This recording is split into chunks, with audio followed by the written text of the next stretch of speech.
Welcome to the athlete's secret weapon. Before we get into this, understand something most athletes miss. Your performance isn't just physical, and it's not just mental. It's all connected. The way you think, the way your body responds, the way you handle pressure, your breathing, your awareness, it all works together. And when that connection is off, you feel it. But when it's aligned, everything slows down. Everything feels clear, and you start playing at a different level. You play in flow.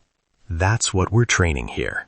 You ever stand at the free throw line or at bat or behind the serve, and in the moment your hands go heavy, your thoughts speed up, and you feel like someone else owns your body? That's where this episode starts. Picture this. It's the fourth quarter, 2 points down.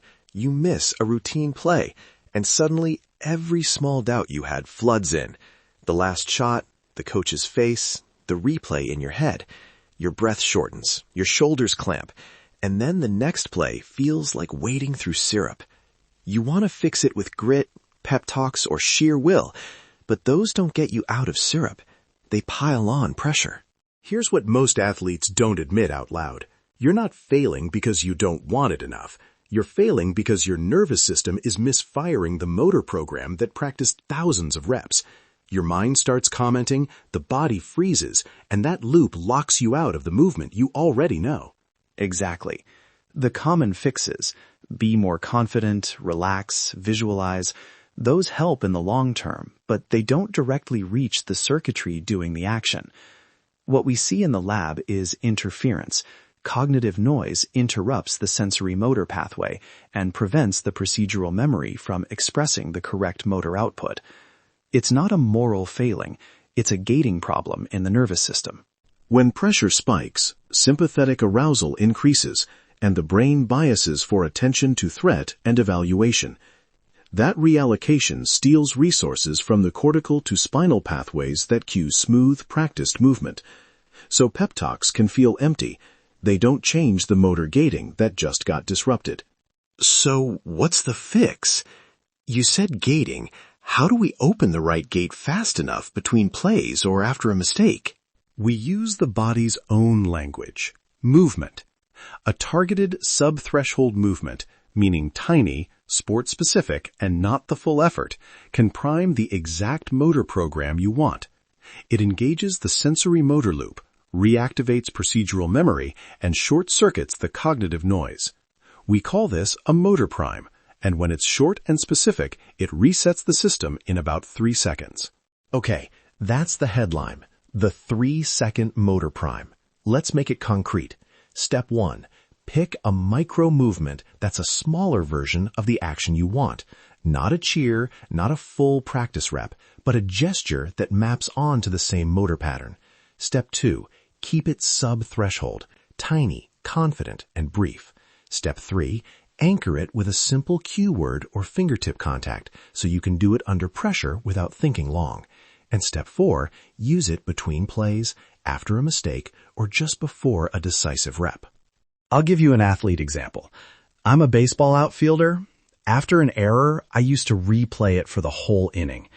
Now, my micro move is a soft tuck of the glove hand against the hip and a single thumb press for 1 beat. It's 3 seconds. Tuck, press, breathe out. It doesn't look like much, but it reminds my body of the arm path and stance I practiced thousands of times. It resets me, and I stop spiraling. Sport-specific variants matter. For shooting sports, an upper limb micro prime, a 3-second fingertip glide that simulates trigger pull timing, can be enough. For runners or soccer players, a brief ankle flex and heel-toe cue that mimics push-off engages the right spinal pattern. For a full swing, a tiny wrist hinge plus a breath engages the proximal to distal sequence without reloading anxiety.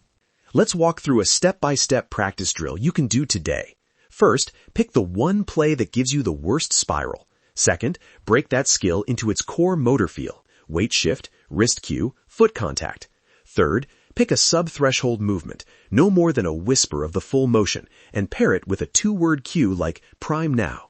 Fourth, practice it 30 times in a row after simulated mistakes, then use it in scrimmage until it becomes automatic. Consistency is the key. A troubleshooting tip. Don't make the prime bigger than the skill. I see athletes overcompensate. They swing hard or shout. That actually creates new interference. Start tiny. If it feels silly, you're on the right track. And for coaches, watch for timing. The prime needs to be brief and immediately before the next opportunity. If it's too long or too intense, you recruit a different motor program. Also, confirm in practice that the micro movement increases speed or smoothness of the following rep. That confirms it's the correct prime. Now imagine a season where a mistake no longer snowballs. You make one small error, you do a 3-second motor prime, you get back to your process, and the next play is clean. Coaches stop worrying about your mental collapses. Teammates breathe easier. You become the athlete who converts moments into momentum, not shame. That shift changes identity. I stopped being the guy who loses it after an error and became the guy who resets. The trust from coaches came fast because they could rely on me under pressure. That trust got me more reps in clutch situations. This is ownership work. Nobody can prime your motor for you in the game.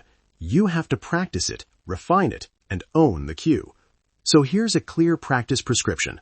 Pick your microprime, train it 30 reps after errors in practice for 2 weeks, film 1 session, and adjust the movement until the follow-up rep looks cleaner.